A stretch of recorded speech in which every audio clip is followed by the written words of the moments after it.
Smoking. It's always been nothing but respect.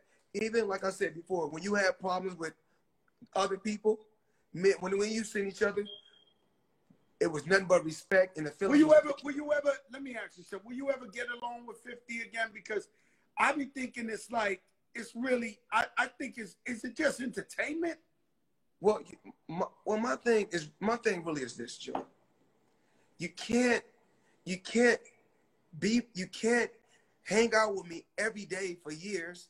Then all of a sudden, if I don't give you half of my company, now it's, oh, you're dumb and you're stupid and you can't do this and you can't do that.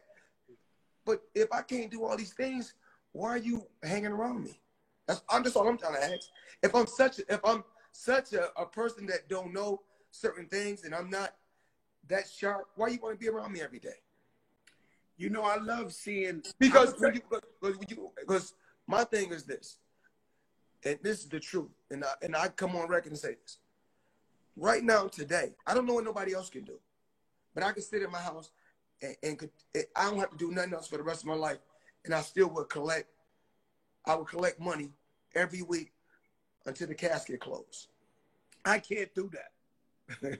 No, I don't give a fuck. I ain't fronting for nobody. I can't do that. But Joe, you know what I did, Joe?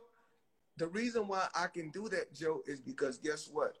When I got around certain individuals, those certain individuals who had it, when I got with those Jewish guys and I got with those white guys, I didn't say, you know what? Oh man, let me ride on your plane. No, if you guys say that I'm your friend and you guys really feel like, yo, don't use me just for my clout. Yo, I want to know the same thing that you did with your money. You know what I'm saying? So you built generational wealth. I want to do the same thing you did. Now show me. Because there's only 3 ways you can learn: hearing, seeing, and physically doing hands-on. And I can learn all 3 different ways. So once they showed me, it started off back in the day. My first investment that I did years ago, I started off with $5 million. Then that $5 million went to 9 figures. So what I'm gonna do once this pandemic and everything slow down, I'm gonna go and invest some more. And just to everybody that's watching this, that's watching in, everybody should own a piece of the earth. You know, everybody should own a piece of the earth. We do it. What we do is hold up. This whole show been incredible, but this is what we call a Jopra moment. Something that has never been heard before. Money Mayweather says everyone should own a piece of the earth. Can you continue? Can you elaborate on this? That's no different from these young rappers, right? As soon as they get their check, the first thing they do is they go to these jewelers, right?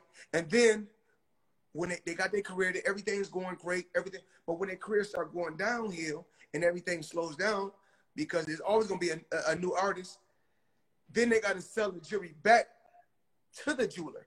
Now he may bought the chain for $100,000, but when he gives it back to the jeweler, he only getting $40,000. So he lost $60,000 right there. When he could have took that $60,000 and he could have put that as a down payment on earth. On a foreclosure.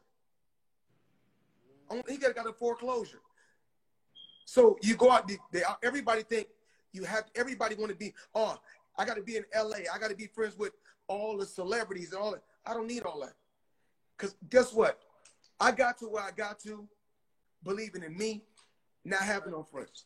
So and that's what it takes for any winner to believe in themselves. Not even rap, not even boxing, not even just when you growing up. Just you got to believe in yourself, no matter what. You know what I mean? And if you want to survive, you want to win, you must believe in yourself.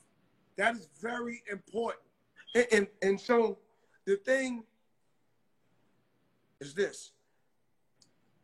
A lot of times, like initially, when somebody go buy a house, like you go buy a house in Beverly Hills, and people initially, a person can get the house, but they can't maintain it because the taxes, you got to pay. The taxes is crazy. So, like with me, like I said before, you know, when you surround yourself, what makes me so smart as well as intelligent, when it's things that I don't know, I'm going to hire a person around me that does know. So, and that person has to have a lot of experience at what they're doing also. You know what I'm saying? So you go through some, you know, you go through ups and downs. And, you know, as far as like with my real estate portfolio is crazy. You know, my house in Miami, since I've been retired. You know, I just bought a $22 million house in Miami while I'm retired. So, like I said before, I got intangible income. And so when you're dealing with true businessmen, you're going to always... Has this guy, Al Haymon, helped you a lot in like guiding you like the... Because I know you... That's my father. That's what I'm saying. Everybody talks so incredible about Al Haymon. Can you tell me about this guy, man? Because they say beautiful things about this guy. Well, if nobody don't know, everybody know he's the original, because I gave him his name years ago. You know, that's the original Ghost. I gave him that name years ago. So what happened was this. He plays chess, and he don't like to be seen. He played the background, but he's unbelievable, unreal. I mean, anything that you want to do, I don't care what it is. So when Al stopped doing, Al was just dealing with because he was doing concerts. He was doing concerts back in the late 70s, and driving Rolls Royces in 1980. So what happened was he done deals with Budweiser. He done the biggest deals. He done some of the biggest Superfests and all that. Budweiser, Superfest, Michael Jackson. I mean, the list goes on and on. But at one point, he had stopped dealing with rap music. But then when he got with me, I said, you know what? We could do the Lil Wayne I Am Money tour. We done that tour. So a lot of tours that Al do, I'm still involved. So it's a lot of things that goes on in music still right now that I'm involved in, and a lot of other businesses that I own, a lot of buildings and different things that I own that I don't even talk about. So even like when... Well, you know what, Floyd? You know what? I know you too humble, and I know you take care of a lot of people. I do know that you paid for George Floyd's funeral. Yes. And why did you feel like you had to do that? And what made you feel like I got to represent for this man and his family? Well, for number one, his name is Floyd. I mean, he got Floyd in his name. That's just for starters. But actually, man, because they say actions speak louder than words. So everybody always getting out there, oh, this. I'm not going to do that. I'm going to be a professional, because a lot of businesses that got tore up are businesses that I own. But I don't speak on that, you know.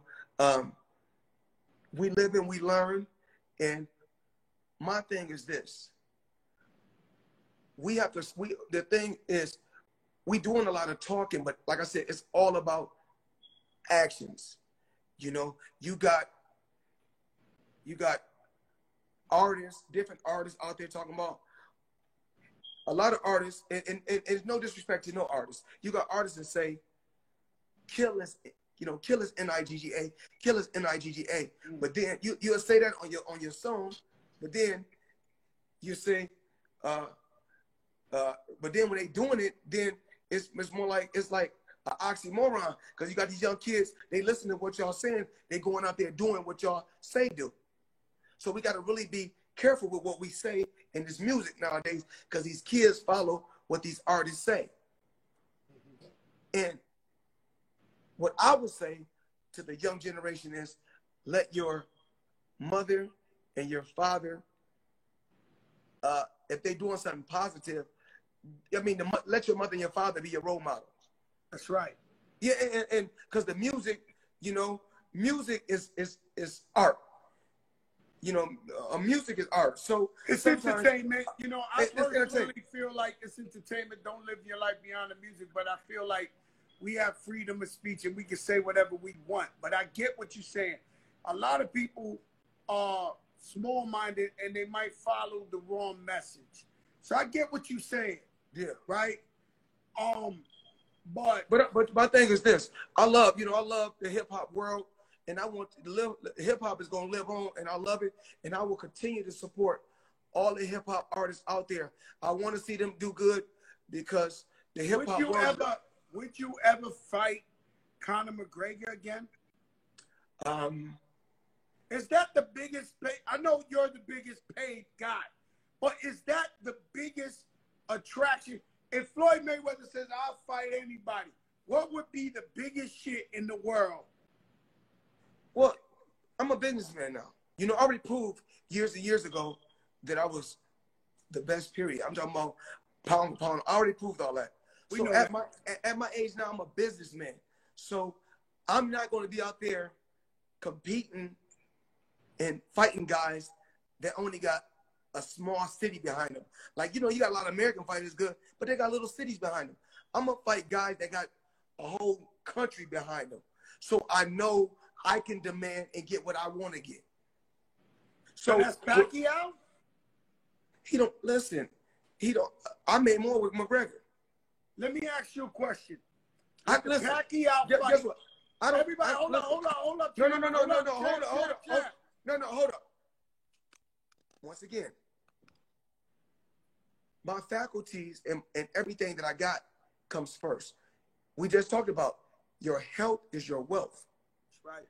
You know, and that's why I got this towel on. I was working out today. Now, Pacquiao fight because he have to. I know that.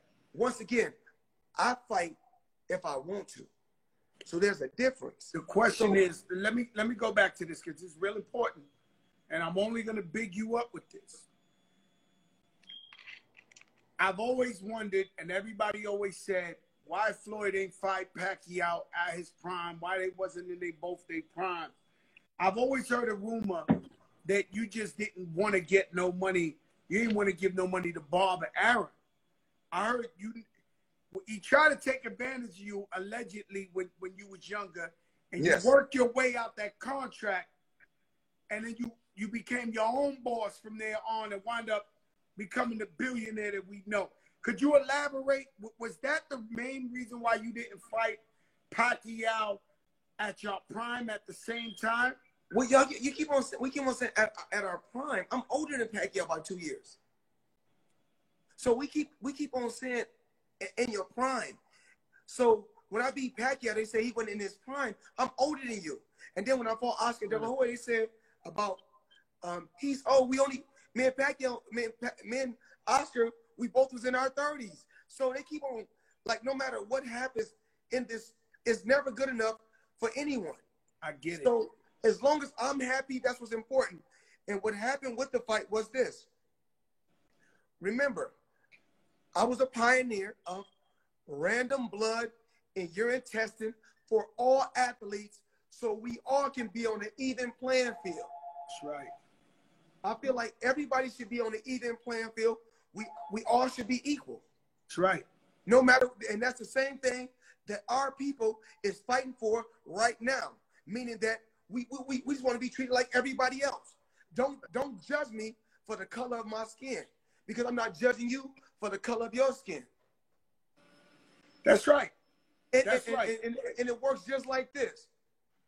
When Conor McGregor said disrespectful stuff, talk about dance boy, called us monkeys, said dance boy, nobody got behind Floyd Mayweather. You know, this is so crazy. Like I said before, when it's racism amongst blacks, it's called colorism. So it's racism amongst our people. Of course. Right now. Everywhere. So, if you watch Spanish TV, they only got blonde hair, blue-eyed people on Univision right now. But it's what I'm going colorism with every race. That's why every day when I get up, I'm happy because you know what? I did it for myself, and I did it for my children, and I made sacrifices. Hey, you think Don King got IG? You said who? You think Don King has IG? Instagram? Yeah.